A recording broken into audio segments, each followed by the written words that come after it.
लोकमान्यांची लोकमान्यता. महान व्यक्तींच्या नावासोबत एखादी उपाधी कशी रूढ होते हा एक गमतीशीर आणि प्रेरणादायक विषय असतो.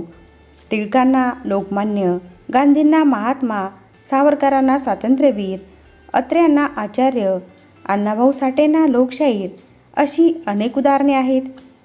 एखादा वक्ता आपल्या भाषणात किंवा एखाद्या पत्रकाराच्या लेखात किंवा लेखकाच्या पुस्तकात असा शब्द पहिल्यांदा वापरला जातो आणि जर तो शब्द सार्थ असेल तरच लोकप्रिय होऊन रूढ होतो. राहुल द्रविडने त्याच्या द वॉल म्हणजे भिंत या टोपण नावाविषयी छान टिप्पणी केली होती. तो म्हणाला, मी कुठल्या तरी मॅचमध्ये छान टिकून खेळलो म्हणून कोणीतरी बातमीत लिहिलं, भिंतीसारखा खंबीर उभा राहून तो खेळला आणि ते नाव मला चिटकलं. त्याला पण कल्पना नसेल की हे नाव किती वेगवेगळ्या प्रकारे वापरलं जाईल. चांगला खेळलो की the great wall of India, भिंत खंबीर, भिंतीने हल्ले परतवले अशा बातम्या, आणि वाईट खेळलो की भिंत ढासळली, भिंतीला भगदाड पडलं अशा बातम्या. एखादा माणूस स्तुती करताना एखादा शब्द वापरतो, पण त्यात तथ्य असेल, सर्वांना ते मनापासून पटलं असेल तरच तो रूढ होत राहतो. ज्याला अशा पदव्या मिळतात त्याला त्या पदवीला साजेल असं जगत राहावं लागतं, नाहीतर लोकांचा भ्रमनिराश व्हायला वेळ लागत नाही. लहान वयात नारायण, राजहंस यांना गाताना बघून बालगंधर्व हा स्वतः टिळकांनी वापरलेला शब्दही असाच रूढ होऊन बसला. लोकमान्य म्हणजे लोकांना मान्य असलेला नेता. टिळकांनी अनेक वर्ष राजकारण केलं, अनेक विषयांमध्ये वेगवेगळ्या भूमिका घेतल्या, ब्रिटिशांशी लढले. चार माणसं एकत्र आली की प्रत्येकाची आपापल्या पार्श्वभूमीनुसार वेगवेगळी विचारसरणी असते. त्यामुळे प्रत्येक गोष्टीवर एकमत होत नसतं. कुठल्याही माणसाचं 100% आपल्याला पटेल असं सांगता येत नाही. त्यामुळे टिळकांच्या काळात त्यांचे विरोधकही बरेच असले तरी त्यांची लोकमान्यता निर्विवाद होती. भारताच्या लोकांनी टिळकांचं नेतृत्व मनापासून स्वीकारलं होतं. टिळक काँग्रेसचे अधिवेशन, होम रूल लीगच्या बैठका, वेगवेगळ्या संघटनांच्या सभा, जाहीर भाषणे, इतर नेत्यांच्या, ब्रिटिश अधिकाऱ्यांच्या भेटीगाठी अशा कार्यक्रमासाठी सतत प्रवास करत असत. ते प्रवासात जातील तिथे त्यांना पाहण्यासाठी हजारो लोकांची गर्दी होत असे. त्यांच्या मिरवणुका निघत असत, ठिकठिकाणी सत्कार होत असत. रेल्वेने प्रवास करताना स्टेशन सुशोभित करून त्यांना निरोप दिला जात असे. प्रत्येक स्टेशनवर त्यांना भेटायला लोक येत असत. अर्थात अशा कार्यक्रमांमुळे ट्रेनचा प्रवास लांबत असे. अशा ट्रेन्सना टिळक स्पेशल म्हणायचे. टिळक स्वतः विद्वान होते. त्यांना गीता रहस्यासारखा अभिनव ग्रंथ लिहिला होता. त्यामुळे त्यांना अनेक जण गुरुस्थानी मानत असत. बरेच जण त्यांचा उल्लेख आपल्या भाषणात टिळक महाराज असं करत असत. महात्मा गांधी आफ्रिकेतून भारतात परत आले आणि आधी भारत भ्रमण करून देश समजून घेतला. मग एक एक करत स्थानिक प्रश्नांना हाती घेत त्यांनी सत्याग्रहाची लढाई सुरू केली होती. तेव्हा ते भारतात प्रस्थापित होऊ घातलेले तरी नवोदित नेते होते आणि टिळक लोकप्रियतेच्या शिखरावर होती. तेव्हाच्या एका अधिवेशनात टिळकांचं दर्शन घ्यायला लोकांची एवढी गर्दी व्हायची. अनेक जण आपल्या लहान बाळांना टिळकांचा आशीर्वाद मिळावा म्हणून घेऊन यायची. गर्दी ओसरावी म्हणून पुन्हा पुन्हा टिळकांना बैठकीतून उठून बाहेर जावं लागायचं. टिळक नाही म्हणजे कामाचा खोळंबा. त्यामुळे गांधीजी थोडे नाराज झाले. त्यांनी टिळकांकडे आपली नाराजी व्यक्त केली. टिळक त्यांना म्हणाले, अहो, इतकी वर्ष लोकांसाठी काम करत आलोय म्हणून लोकांचं हे प्रेम मिळतंय. तुम्ही असेच काम करत राहिलात तर तुम्हालाही हेच बघायला मिळेल. टिळकांचे शब्द खरे ठरले. टिळकांच्या निधनानंतर गांधीजी भारतातले सर्वात मोठे नेते बनले. त्यांनाही केवळ भेटायला आणि दर्शन घ्यायला अनेक लोक यायचे आणि गांधीजींना त्यांच्या भावनेचा आदर करत त्यांना वेळ द्यावा लागायचा. लोकांमध्ये मिसळून राहतो तोच नेता मोठा बनतो. लोकांशी फटकून राहून लोक त्याचं नेतृत्व कसं मान्य करतील? तेव्हा मराठी रंगभूमी जोरात होती. अनेक नाटककारांनी टिळकांकडून प्रेरणा घेतली होती. कधी थेट तर कधीकधी आडून लोकांना संदेश जाईल अशा पद्धतीचे विषय घेऊन तेव्हा नाटके केली जात होती. काही नाटकांमध्ये चक्क टिळकांवर आधारित पात्रे असायची. टिळकांसारखीच वेशभूषा, बोलण्याची लकब वापरून कलाकार अभिनय करायचे. अशा एका नाटकात स्वतः टिळकांनी त्यांची हुबेहूब नक्कल करणाऱ्या कलाकाराचं कौतुक केलं होतं. ब्रिटिशांना टिळक हे आपले एक नंबरची शत्रू वाटत असत. भारतात जो असंतोष पसरलाय त्या टिळकांचा फार मोठा हात आहे हे त्यांना माहीत होतं. ते टिळकांना भारतीय असंतोषाचे जनक म्हणत. त्यामुळे त्यांनी टिळकांना दडपून टाकायचा बराच प्रयत्न केला. 3दा राजद्रोहाचा आरोप करून खटला चालवला. त्या टिळकांना 2दा तुरुंगवास सहन करावा लागला. एकदा ते निर्दोष सुटले. व्हॅलेंटाईन चिरोल या इंग्रज लेखकाने भारतात येऊन इथली परिस्थिती समजून घेऊन इंडियन अनरेस्ट म्हणजे भारतीय असंतोष या नावाचं पुस्तक लिहिलं. भारतीय असंतोषाचे जनक ही भारतीयांच्या दृष्टीने महत्त्वाची गोष्ट असली तरी त्या टिळकांबद्दल काही अपमानकारक उद्गारसुद्धा होते. त्यामुळे टिळकांनी त्या लेखकावर अब्रू नुकसानीचा खटला दाखल केला. गुलाम देशातल्या नागरिकाने राज्यकर्त्या देशातल्या नागरिकावर असा खटला करणे ही धाडसाची आणि दुर्मिळ गोष्ट होती. टिळक राजकारणाचा भाग म्हणून इंग्लंडला जायला निघाले होते. तेव्हा त्यांनी तिकडे जाऊन खळबळ माचू नये म्हणून सरकारने त्यांना कोलंबोमध्ये पोहोचले असतानाच अडवले.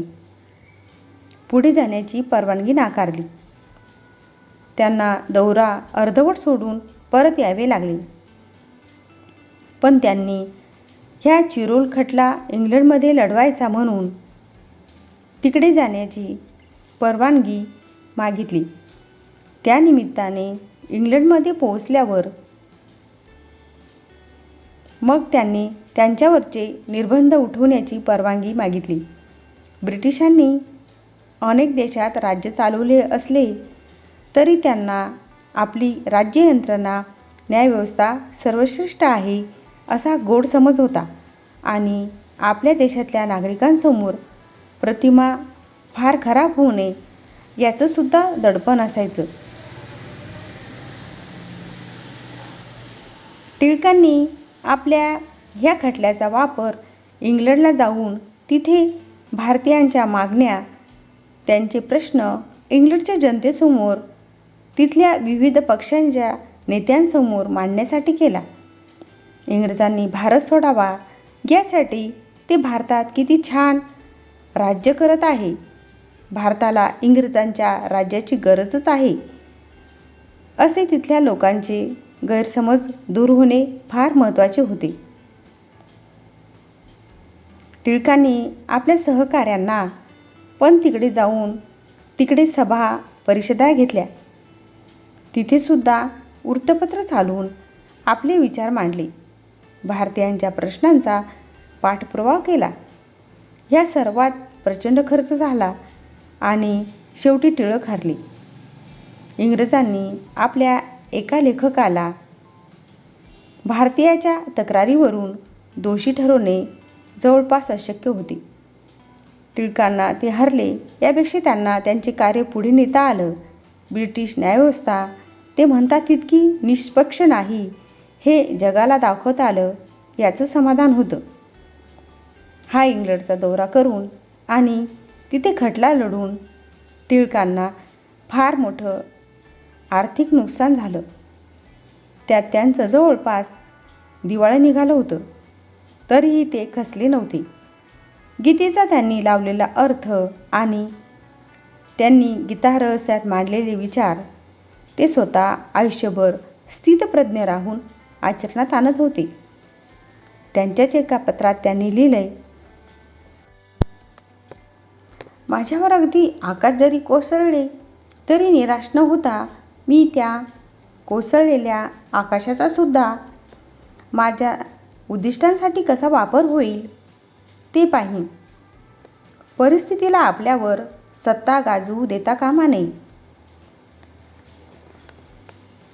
सुबोध भावेंच्या लोकमान्य या चित्रपटात टिळकांच्या तोंडी कितीही संकट आली, अगदी आभाळ जरी कोसळलं तरी त्याच्यावर पाय देऊन मी पुन्हा उभा राहीन हे वाक्य आलं आहे.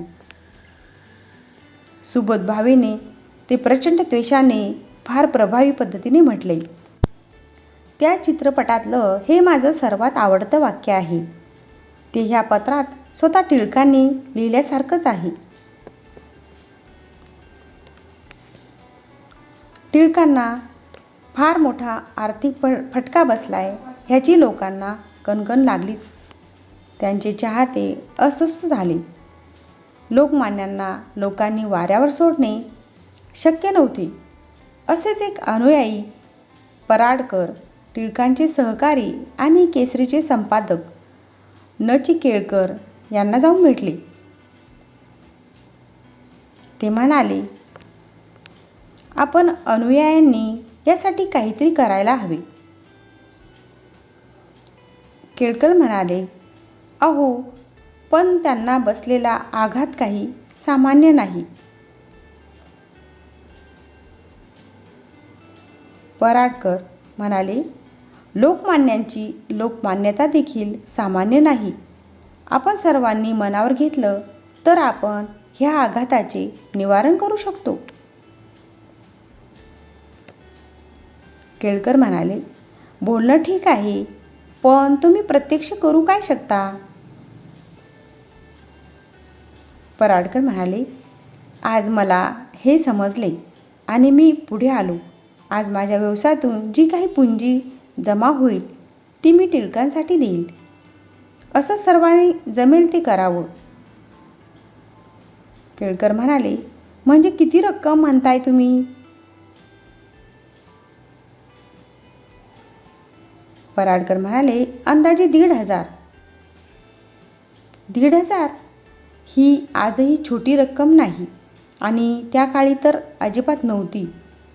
केळकर चकित झाले. केळकर म्हणाले, एवढी रक्कम तुम्ही देणार, मग पुढे काय करणार? पराडकर म्हणाले, पुढचं पुढे बघू. आज मी हा संकल्प सोडला. यातूनच अनेक जण पुढे आले आणि टिळकांसाठी मोठा निधी गोळा झाला. टिळकांना मानणाऱ्या इतर नेत्यांनी सुद्धा सभा घेऊन लोकांना आवाहन केले. गांधीजीसुद्धा त्यात सहभागी होते. टिळक एक व्यक्तिगत खटला लढण्याच्या नावाखाली जाऊन या संकटात सापडले असले तरी त्यांनी अंगावर घेतलेले कार्य हे त्यांच्या एकट्याच्या इब्रतीसाठी नव्हते याची लोकांना जाणीव होती. त्यामुळेच लोकांनी उत्स्फूर्तपणे हा निधी उभा केला आणि आपल्या लाडक्या नेत्याला संकटातून बाहेर काढलं.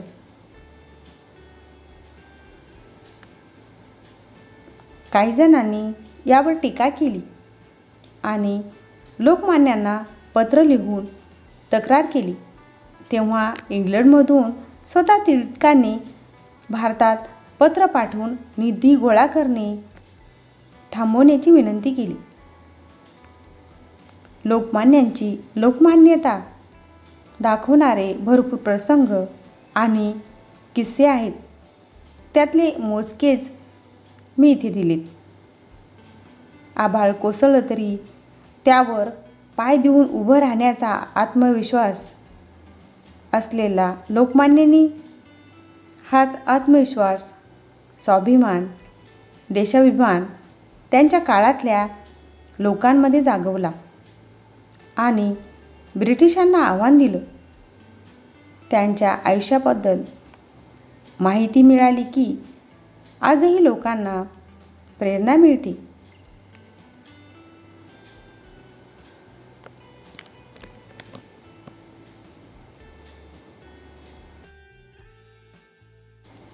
व्हिडिओला लाईक, शेअर आणि चॅनलला सबस्क्राईब नक्की करा. उद्याला पुन्हा भेटूया एका नवीन व्हिडिओसह. धन्यवाद.